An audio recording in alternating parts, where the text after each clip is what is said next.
3, manifestación de voluntad, resultado, nexo causal de manifestación de voluntad y resultado. Pero para el finalismo, para la escuela finalista, ¿no? Son dos. Primero, manifestación de voluntad, ¿no? Y el segundo, ¿no? El segundo es la comprensión de la antijudicidad, joven. El segundo, comprender la antijudicidad de la conducta. Los finalistas solamente toman en cuenta dos elementos, ¿sí? Dos elementos, no toman tres como los causalistas. ¿Qué más, jóvenes?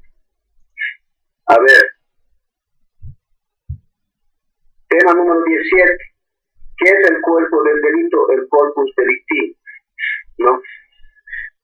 Cuando hablamos del cuerpo del delito, jóvenes, ya hemos dicho, no tenemos que confundir con el objeto material del delito, como suele ocurrir, ¿no?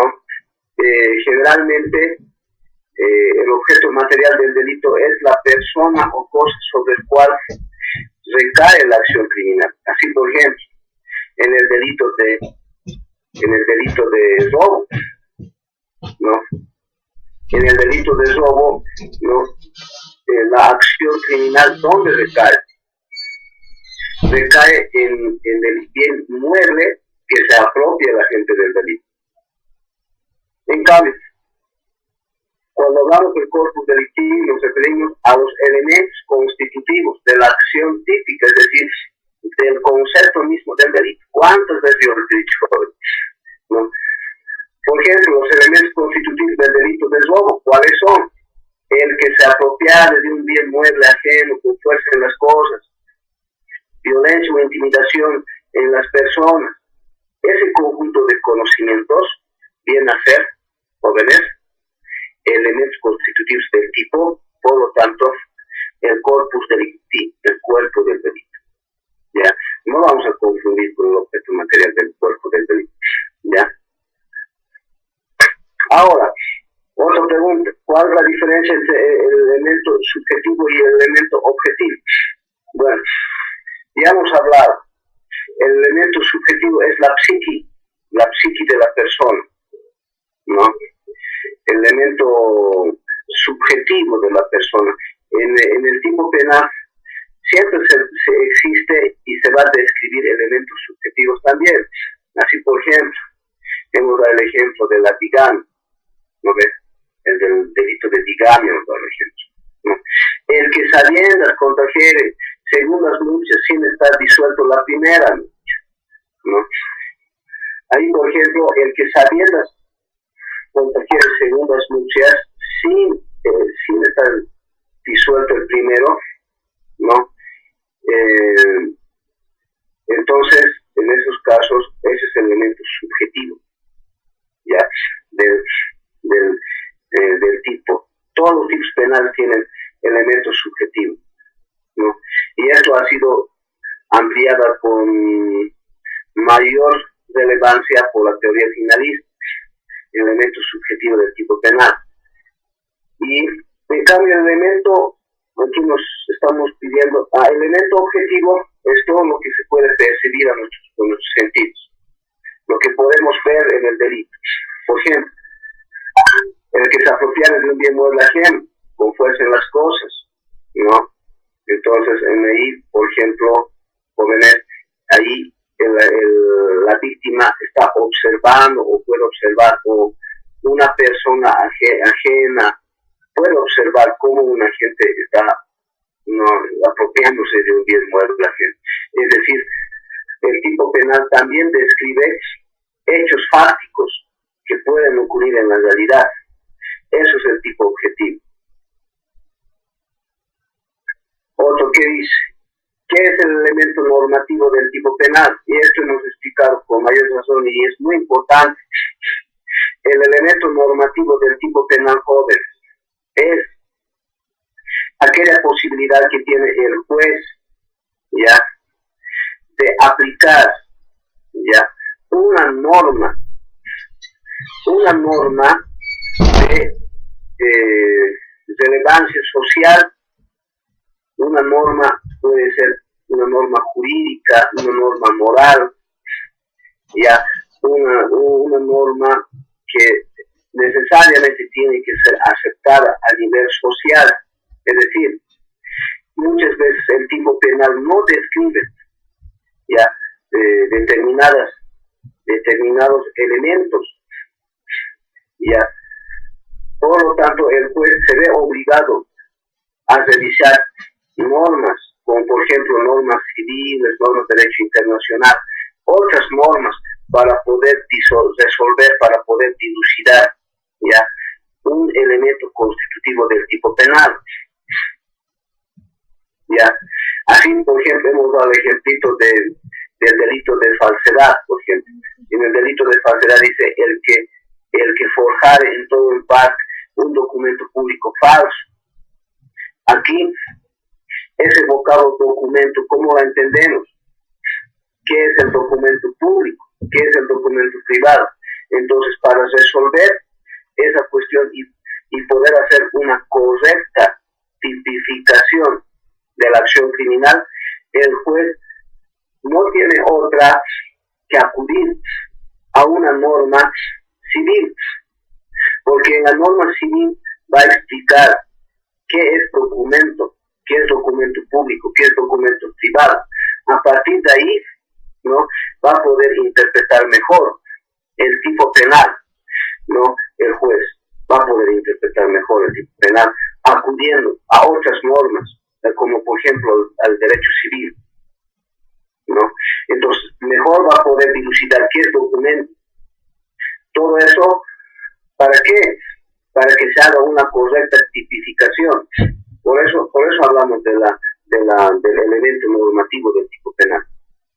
Ya hemos hablado bastante, hemos dado ejemplos. Otra pregunta, a ver, elemento normativo. ¿En qué consiste la esencia de la antijuricidad? Joven, hemos hablado bastante. ¿Qué es lo primero que vamos a evaluar cuando vamos a estar frente a un delito? La conducta, ¿no? Es decir, la esencia de la conducta, la esencia de la antijuricidad no es otra cosa más que aquel juicio de valor que recae sobre la conducta de las personas. ¿Sabes? Juicio de valor que recae sobre la conducta de las personas. Eso es la esencia de la antijuricidad. ¿Sí? Aquello porque cuando vamos a hacer una valoración del delito y determinar si esta conducta se encuadra, adecua, ya, o se subsume al tipo penal, ¿acaso solamente vamos a revisar la descripción típica? No, ¿verdad? Vamos a tener que evaluar la conducta en la realidad fáctica. Esa es la esencia de la antijuricidad. Si esa conducta no es una conducta prohibida por el tipo penal, si es una conducta prohibida por el tipo penal, ¿no?, entonces hay antijuricidad. Entonces, por lo tanto, esa es la esencia de la antijuricidad. ¿Ya? Ahora bien, ¿qué más dice? ¿Cuál es la diferencia entre antijuricidad general y antijuricidad específica? Ya hemos hablado bastante.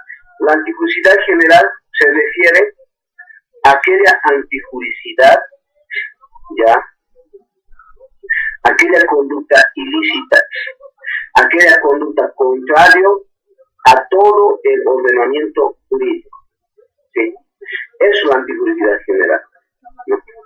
Es aquella conducta ilícita que contradice el derecho civil, el derecho laboral, el derecho de seguridad social, etc. Ya, eso es la antijuricidad general, es decir, por eso es un nombre general, aquella conducta que contradice a cualquiera de las disciplinas, a cualquiera de las materias, ya, del derecho. No, eso es antijuricidad. En cambio, cuando hablamos de la antijuricidad específica, en cambio no es así. En la antijuricidad específica solamente se refiere a aquella conducta prohibida por la ley que se adecua al tipo penal. La antijuricidad específica solamente está limitada al derecho penal, al tipo penal. Por eso es específico.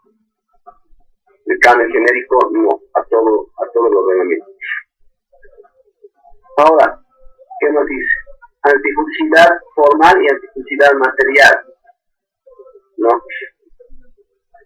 Cuando hablamos de la antijudicidad formal, ya hemos dicho que siendo la antijudicidad, ¿no?, aquel juicio de valor que recae sobre la conducta del agente del delito, ¿no?, y que ésta se constituye en una conducta injusta, ¿no?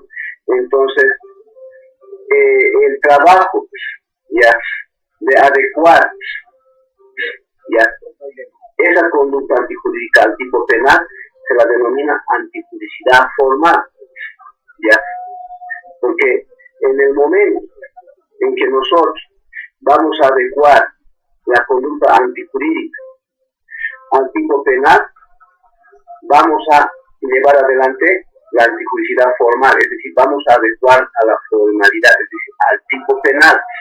Eso es antijudicidad formal. En cambio, cuando hablamos de la antijudicidad material, se refiere, ¿verdad?, a aquellas conductas, ¿verdad?, que por su escasa relevancia social, ¿verdad?, no puede el agente del delito sufrir persecución penal y puede ser acreedora de alguna de las salidas alternativas. ¿Por qué? Por su escasa relevancia social, porque la afectación del bien jurídicamente protegido es mínima. ¿Ya? Cuando la afectación del bien jurídicamente protegido es mínimo, ¿verdad?, no hay antijudicidad formal. No es lo mismo, les había dicho, hurtar 100 bolivianitos que hurtar $15,000. ¿Ya?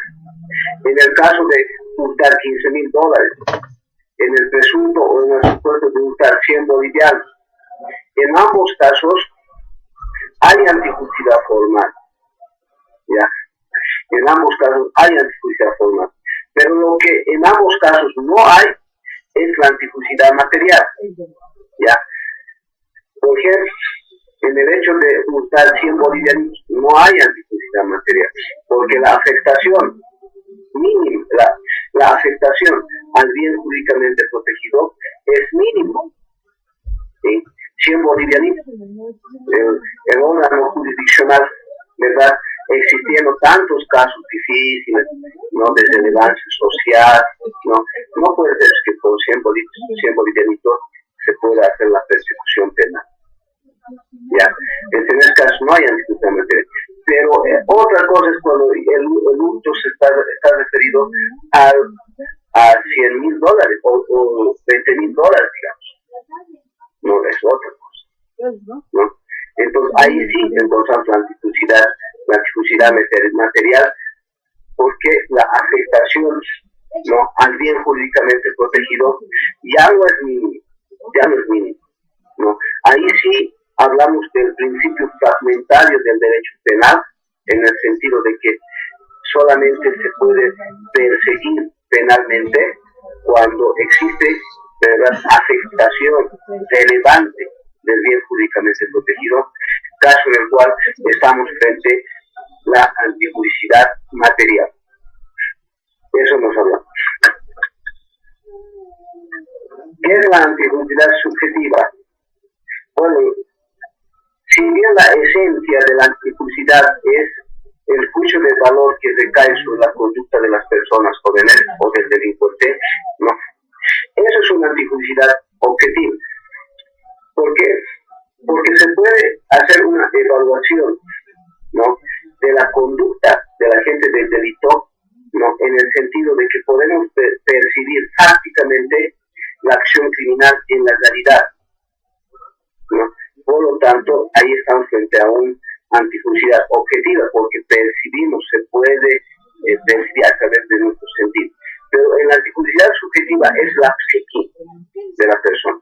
Ese sujeto tiene que haber tenido la plena intencionalidad de perpetrar la acción criminal, es decir, el injusto personal, como dice la teoría finalista de la acción. El injusto personal que es parte de la antijuicidad, porque la antijuicidad no solamente es movimiento corporal de apropiarse un bien no ajeno, antijuicidad objetiva, sino también que el agente del delito ha tenido que haber pensado, ha tenido que haber ideado, ha tenido que haber deliberado y luego decidido perpetrar el hecho criminal, pero en la psique de la persona, injusto personal, elemento subjetivo.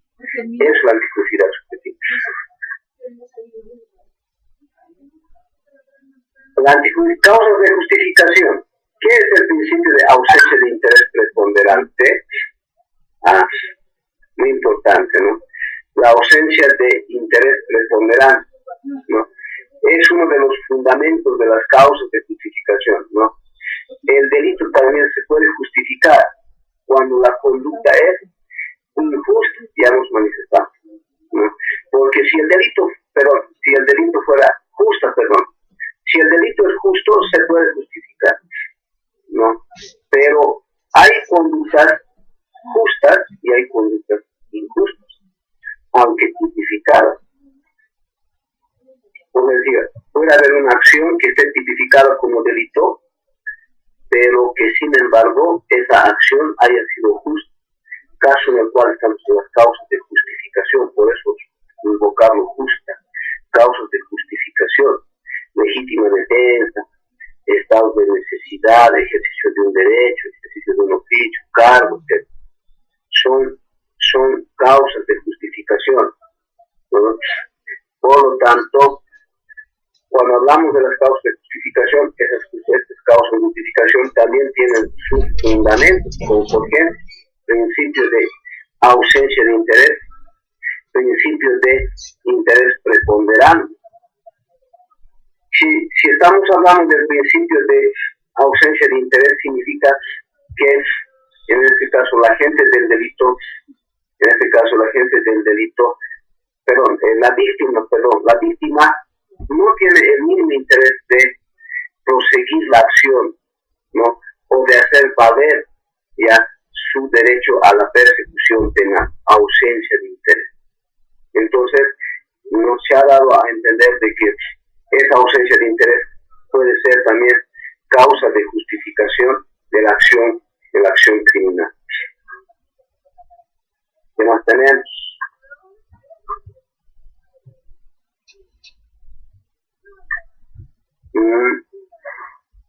¿En qué consiste la necesidad racional del medio empleado en la legítima defensa? Muy importante. Ya hemos dicho que la legítima defensa tiene varios elementos. Primer elemento, agresión tiene que ser ilegítima. Ya tiene que ser ilegítima, injusta, contrario al derecho del juicio, ¿no? Además tiene que ser inminente, ¿no? Primero. Segundo, ¿no? Además tiene que haber proporcionalidad entre los medios empleados, ¿no? Para repeler la agresión ilegítima. Y cuando hablamos de los medios, ¿no? Nos referimos a los instrumentos, o en su caso, a las posibilidades físicas, ¿no? Que la víctima puede utilizar para repeler la agresión. Ya, así hemos dado el ejemplo, puede ser un desarmador, puede ser un cuchillo, puede ser un arma de fuego, puede ser, es decir, medios para repeler la agresión ilegítima. Una simple piedra, arma contusa, ¿no? Un instrumento contuso, pues, ¿no? Para repeler la acción, la agresión ilegítima. Entonces, pero esos medios, el empleo de esos medios tiene que ser proporcional, ¿no? Para que la legítima defensa tenga validez. Así hemos dado también el ejemplo, ¿ves? ¿Qué pasa si en una casa entra una persona delgada, bajito, ¿no? Y el propietario es una persona que le duplica la estatura, es de mayor corpulencia, ¿verdad? En esos casos no es necesario utilizar arma de fuego, un instrumento contuso, qué sé yo, no, sino que por las cualidades físicas del agente del delito, no, la víctima fácilmente puede deducir, ¿no? Entonces, a eso se refiere, ¿no? Y no puede utilizar, por ejemplo, arma de fuego para defenderse, porque el agente del delito es una persona de baja estatura, es una persona de flaquita, ¿no? Y encima que el propietario es una persona que le duplica la estatura, es más corpulento y encima que puede utilizar como medio un arma de fuego para reducir al raquítico. No hay proporcionalidad o proporcionalidad, no hay, ¿verdad? Entonces, cuando hablamos de la necesidad racional del medio empleado en la legítima defensa, no consiste pues en eso, ¿no? De que los medios empleados tienen que ser proporcional, tienen que ser racional, ¿ya? La otra pregunta es, ¿en qué consiste la actualidad e inevitabilidad de la agresión? ¿No? Ya hemos hablado, ¿no?, que el agente del delito, la víctima tiene que haber sufrido una agresión legítima, pero que esa agresión tiene que ser completamente actual, inminente y además inevitable. Es decir, que no tienen que tener la oportunidad de pedir auxilio, pedir ayuda al vecino, llamar a la policía, ¿no? O en su caso pedir las garantías. Tiene que ser actual, inevitable, ¿ya? Es decir, que la víctima no tiene que tener la oportunidad, ¿no?, de acudir, ¿no?, a otros medios para detener la agresión, ¿no?, de tal forma que la víctima no haya tenido otra opción que defenderse y aplicar la legítima defensa. En este caso hemos dado un ejemplo, ¿no?, de policía que llegaba a la casa de una persona y que lo agredía físicamente, y que un día de esos ha llegado el policía, lo ha agredido a su pareja, le ha empezado a arrastrar del cabello, ¿no?, por toda la casa, lo ha botado en el patio, ¿no? Eso es inevitabilidad y actualidad. Es que a esa persona el agente del delito no le ha dado la posibilidad de pedir auxilio, de escapar, de llamar a la policía, al vecino, etcétera, ¿no? Estaba totalmente acorralado. A ver, ¿qué más hay? La culpabilidad. ¿Qué es la causalidad psicológica? Todo delito, habíamos dicho, ya siempre va a tener dos planos, un plano objetivo y un plano subjetivo. En el plano objetivo está la acción. Hemos estudiado bastante la acción, el problema de la causalidad del derecho penal, ¿ya? Y las diferentes teorías, teoría de la condición sine qua non, teoría de la causa adecuada, teoría de la causa típica, hemos estudiado, teoría de la relevancia, ¿no? La parte objetiva, movimiento corporal, acción, ¿no? Pero sin embargo también hay un elemento subjetivo. El delito también tiene la parte subjetiva, ¿ya? De tal forma que la causalidad psicológica se refiere a aquella causalidad psíquica que tiene que existir en la acción criminal, de tal forma que el hecho penal, el delito, el hecho, en otras palabras, el hecho criminal, sea atribuible, sea imputable al agente del delito, no solamente físicamente, sino también psicológicamente. ¿Vale? Entonces hemos dado el ejemplo también, a ver, para comprender esto de la causalidad psicológica, para que sea más claro, habíamos dicho el enajenado mental que haya agredido físicamente, causándole lesiones gravísimas a una persona, ¿ya? Ese enajenado mental sí ha habido causalidad física, porque el enajenado mental ha hecho un movimiento corporal, causa, efecto, ¿no?, lesiones gravísimas a la víctima, causa y efecto, causalidad física, ¿ya? Pero lo que no ha habido es la causalidad psicológica, es decir, ¿por qué? Porque el enajenado mental no tenía esa capacidad de dilucidar la antijuricidad de la conducta. Por lo tanto, si bien ha habido físicamente, ha habido causalidad física, pero no ha habido causalidad psicológica porque el enajenado mental no comprendía lo que estaba haciendo, ¿no? Por lo tanto, su actuar no puede ser reprochable moralmente, ¿ya?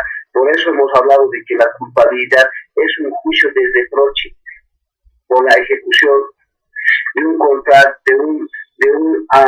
hecho contrario a lo mandado por la ley, ¿ya? Entonces la causalidad psicológica significa reprochabilidad moral, ¿no? Que recae sobre la conducta del agente del delito. Por eso la culpabilidad tiene dos elementos fundamentales: causalidad psicológica, ya, que recae, ¿no?, sobre la conducta del agente del delito, el primer elemento. Segundo elemento, juicio de reproche, ya, que es como consecuencia de la conducta, juicio de reproche. Entonces aquí se dan cuenta que la causalidad psicológica significa, ¿no?, que el agente del delito no solamente es responsable físicamente por el hecho que se le va a imputar o que se lo atribuye, sino también es responsable, ¿no?, por la intención, ya, porque el agente del delito ha ideado, ha deliberado y ha ejecutado, ha decidido, ¿no?, finalmente perpetrar la acción criminal. Eso es la causalidad psicológica.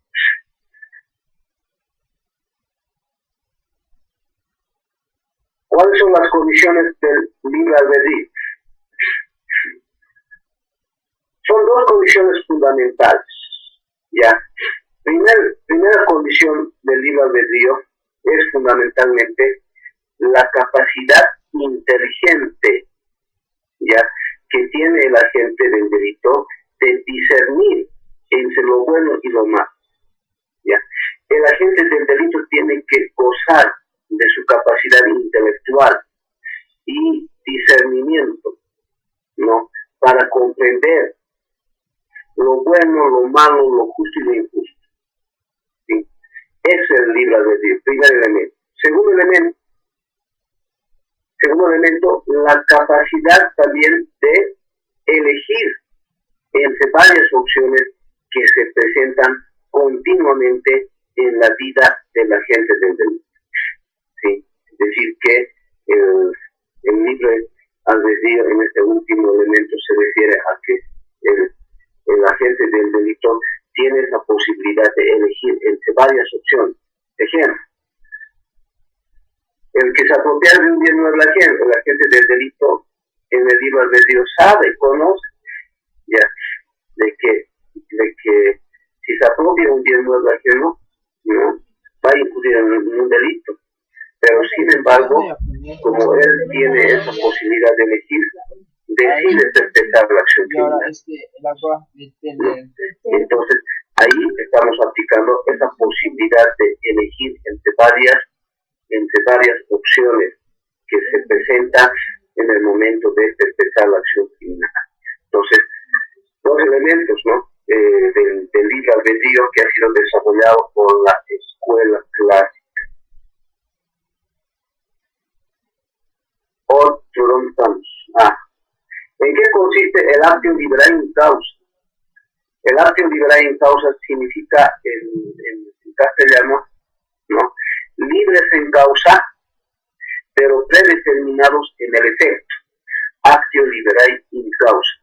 Eso significa que el agente del delito, en el momento de resolver, ya, estaba plenamente consciente, ¿sí? El agente del delito, en el momento de decidir la acción criminal, en el momento de haber ideado, concebido el delito, deliberado, ¿no?, y luego decidido la acción criminal, estaba plenamente consciente, ¿no?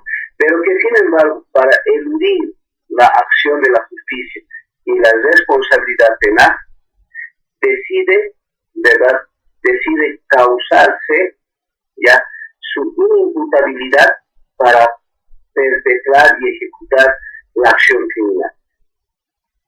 Hemos dado el ejemplo del borracho, un borracho, no un borrachito que antes de ingerir bebidas alcohólicas, ¿no?, en el pleno uso de su conciencia decide acabar con la vida de su cónyuge, ¿no?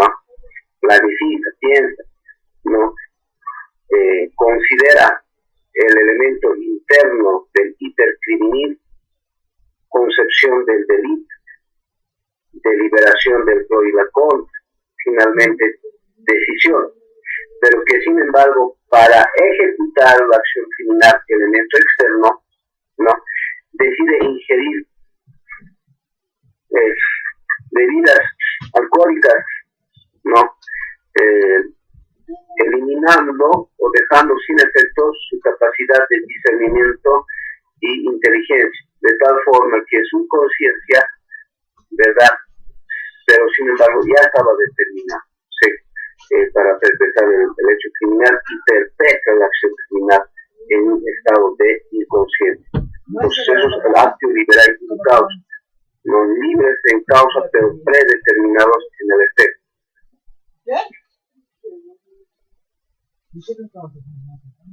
Culpabilidad, el dolo y la culpa. ¿Qué es el dolo para Eugenio Coelho Calón? Bueno, hemos dicho que Eugenio Coelho Calón, para este autor, la culpabilidad pero el dolo, para este autor, es aquella voluntad consciente, ¿no?, dirigida ya a la ejecución de un hecho, ¿no?, que la ley prevé como delito, ¿no?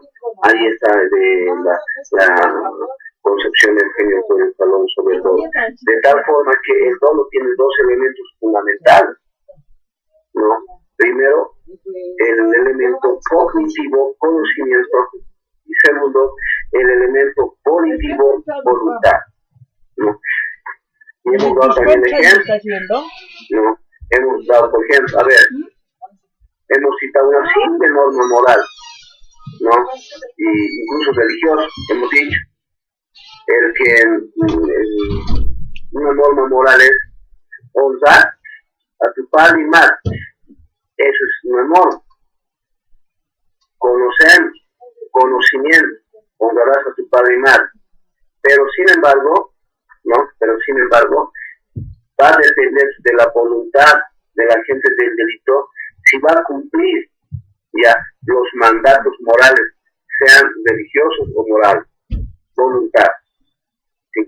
Por eso el dolo cumple siempre dos elementos, voluntad y conocimiento, ¿no? Entonces el agente del delito tiene que conocer la norma.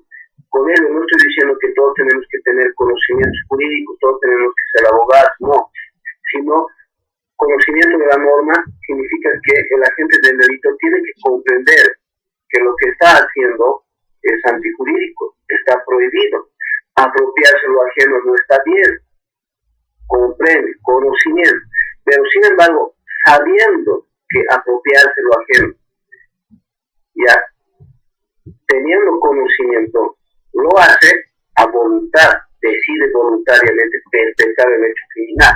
Por eso el dolo tiene dos elementos, conocimiento y voluntad. Entonces, desde ese punto de vista, por eso Eugenio Coelho Calón dice que el dolo es aquella voluntad consciente, ya dirigida a la perpetración de un hecho que la ley prevé como delito. Por eso, voluntad consciente, entre dos elementos. El dolo siempre va a tener dos elementos, conocimiento y voluntad, según Eugenio Coelho Calón. ¿Qué más? ¿Cuál es la diferencia entre dolo directo y dolo eventual? Bueno, el dolo directo es la configuración concordante entre el conocimiento y la voluntad, es decir, entre lo que ha querido el agente del delito. ¿Sí? El agente del delito ha querido matar a Juan y efectivamente lo mata, no lo diré. ¿Ya? Hay plena concordancia entre el conocimiento y voluntad, entre lo que ha querido, lo que ha deseado el agente del delito. Juan quiere matar a Pedro y efectivamente lo mata, no lo diré. No. Juan quiere apropiarse lo ajeno, se apropia, no lo diré. Es decir, en el dolo directo no hay una exacta concordancia entre lo que ha querido, lo que ha decidido el agente del delito. En cambio, el dolo eventual no es así. En el dolo eventual, ¿verdad? Sobreviene consecuencias del delito, ¿no? De tal modo que se configura hechos fácticos no queridos, no deseados por el agente del delito. Así, por ejemplo, delito de incendio. El agente del delito quería incendiar, ¿no? Una casa, qué sé yo, ¿no? Incendio. Eso era lo que quería, ¿no? Pero sin embargo, como consecuencia de ese incendio, ha perpetrado otros delitos, ha vulnerado otros bienes jurídicamente protegidos. Por ejemplo, en el delito de incendio pudo haber causado o ha causado lesiones, ha causado muerte, ha causado daño a bienes públicos o a bienes privados, dolo eventual. Es decir, el dolo eventual significa que sobreviene o va más allá de aquello que realmente ha querido perpetrar el agente del delito.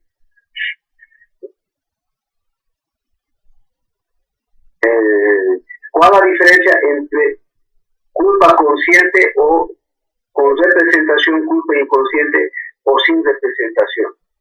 ¿No? Bueno, en esta parte también hemos hablado, ¿no?, de culpa consciente y cuando hablamos de culpa, ¿no? Bueno, es aquella manifestación de voluntad imprudente, negligente y con impericia del agente del delito. En este caso, una culpa consciente o con representación, ya, si bien el agente del delito no tiene la finalidad, ¿no?, de perpetrar un hecho criminal, pero que sin embargo se representa, ya, que algo malo, dañoso podría provocar con su acción o con su accionar, pero que sin embargo, confiado en que no va a suceder así, ¿verdad?, sigue ejecutando la acción, no teniendo como consecuencia la configuración de un delito culposo, ¿no? Desde ese punto de vista nos da el ejemplo de el conductor, ¿no?, en las avenidas donde hay colegios, hospitales, donde el conductor tiene que tener siempre precaución, ¿no? Vamos a presumir que un conductor está conduciendo en la avenida y justo en esa avenida hay una escuela, ¿no? El conductor se representa intelectualmente en su conciencia de que un alumno, un estudiante puede salir, ¿no?, a velocidad porque es un colegio, ¿no?, pero que sin embargo, confiado en que no va a imprime la velocidad, ¿no? Y justo se atraviesa a un joven, le provoca lesiones graves, ¿no? Entonces ahí estamos frente a una culpa consciente o con representación, porque el agente del delito ha incurrido en una acción imprudente, precipitada, ya, ha acelerado su automóvil, no su vehículo, ¿no?, y ha provocado un accidente, pero se ha representado en su mente de que eso pudiera ocurrir, pero sin embargo, a pesar de ello, ¿verdad?, de manera precipitada y con negligencia, ha acelerado, no ya provocar el accidente. Culpa con representación o consciente. En cambio, la culpa sin representación inconsciente, aquello que ni se representa ni se imagina, inconscientemente. Que una persona fume en una estación de gasolinería, por ejemplo, en una estación donde se vende gasolina, ¿no? Y bueno, no se representa, ¿no? Entonces, eso se habla ya de una culpa ya inconsciente, ¿no? Y se puede configurar de diferentes maneras también una culpa inconsciente. Finalmente, la diferencia entre negligencia, imprudencia e impericia, fundamental, son los elementos de la culpa, ¿ya? Para la imprudencia, el imprudente, ¿ya? Una persona imprudente, cuando comete un delito por culpa, el imprudente siempre actúa precipitadamente, sin precaución, sin cautela a los bienes jurídicamente protegidos, ¿no? Actuación precipitada, actuación apresurada, ¿ya? Sin el debido cuidado, ¿no? ¿De qué? Sin el debido cuidado del bien jurídicamente protegido. Por eso son los imprudentes, ¿no? Un imprudente actúa a la ligera, ¿no? Rápidamente, sin tomar en cuenta, sin cuidado, ¿sí? Y perpetra un hecho criminal, ¿no? En cambio, los negligentes, una persona negligente ya tiene otras características. Una persona negligente puede tranquilamente actuar con precaución, puede actuar incluso con sutileza, con cuidado, todo, pero el negligente incumple determinadas normas. Incumple determinadas normas que va a dar lugar a la perpetración o configuración de un delito. Hemos dado el ejemplo del médico que en una operación, ¿verdad?, ha sustraído un riñón sano a un niño, imagínense. Ese médico por ahí no ha cumplido una norma. Estudiar previamente el historial médico del niño, debía estudiar en qué lugar estaba ubicado, cuál es el niño que estaba sano, cuál es el niño que estaba enfermo. Debió cumplir ese protocolo previo, pero no lo ha hecho. Negligente, incumplió una disposición, una norma previo a la intervención quirúrgica. Esos son los negligentes, que siempre están incumpliendo determinadas normas, disposiciones, pasando por alto, confiando en que nada malo va a ocurrir. No. En cambio, la impericia es falta de habilidad. ¿Sí? Porque hay profesiones que requieren habilidades, que requieren destreza, ya, para que se pueda llevar adelante, ¿no? Y si una persona no tiene esa suficiente habilidad, entonces ya pues es una persona que carece de capacidad para llevar adelante una profesión. Es una persona que puede incurrir en un delito por impericia, como el médico. Es un garrafal error de haber no sustraído un riñoncito sano. ¿Qué es imprudencia, negligencia, impericia? El médico tenía la obligación de prepararse, de ser un perito, de ser un maestro en la operación quirúrgica y salvarle la vida a ese niño. Pero sin embargo no lo ha hecho, ¿no? Impericia, no, falta de preparación. Y eso puede ocurrir no solamente en la medicina, también incluso en la abogacía. Si un abogado, ¿verdad?, tiene 10 días para interponer recursos de apelación, 15 días para interponer recursos, no lo ha hecho, ya.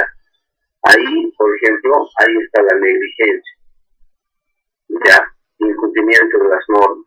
La norma le está diciendo, usted tiene 10 días, no lo hace. Impericia, falta de capacidad de preparación de un recurso de apelación restringida, no ha tenido la suficiente capacidad, no ha tenido la suficiente preparación, cuando su obligación era adiestrarse como abogado y tener la suficiente capacidad de poder determinar cuáles son los agravios a los cuales ha incurrido, ¿no?, el órgano jurisdiccional y cuáles son las normas sustantivas, adjetivas y constitucionales que han sido vulneradas, ¿no? Pero si no se conoce la norma, ¿cómo se va a preparar una apelación de justicia? Imperible, ¿no? Entonces, ahí también se puede aplicar, ¿no?, estos tres vocablos: impericia, imprudencia y negligencia, que son elementos de la culpabilidad. Bueno, jóvenes, hemos resuelto el cuestionario. Ya el día jueves vamos a dar entonces el examen. Simplemente agradecerles por todo, jóvenes. Muchas gracias por su confianza en este año. Bueno, pues pedirles también que al año continuemos, ¿no? Esperemos que al año continuemos con el avance de materia y también pedirles la votación en el momento tal vez de hacer la evaluación de docentes jóvenes. Y bueno, muchas gracias, les agradezco de todo corazón y bueno, Dios los bendiga y bueno, hasta pronto.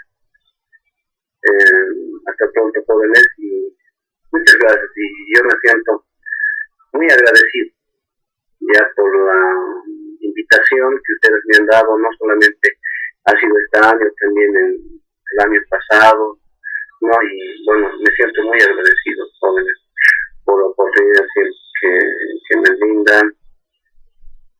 Y bueno, pues entonces espero también que el próximo año estemos pasando penal 2. Muchas gracias, jóvenes. Un abrazo a la distancia. Los aprecio mucho. Doctor, buenas noches. Le habla Francisco, doctor. En particular, de mi persona y a nombre de mi grupo. Gracias, doctor. Hasta luego. Gentilmente por sus enseñanzas profesionales que tan pronto nos han impartido a cada uno de nosotros como estudiantes. Y en primer lugar le quedo agradecido y a todos los compañeros también que se han instaurado, ¿no?, como tercer año, y espero también al año siguiente, 2023, estemos juntos, Dios mediante, doctor, y ojalá también la directiva también gestione estos aspectos de elegir nuevamente a su autoridad, a su docencia, doctor. Muchas gracias muchas gracias, doctor. Gracias. Muchas gracias de corazón, muchas gracias. Me siento emocionado. Bueno, pues entonces, hasta pronto, jóvenes. Les agradezco. Gracias, doctor. Gracias, doctor. Hasta luego. Buenas noches.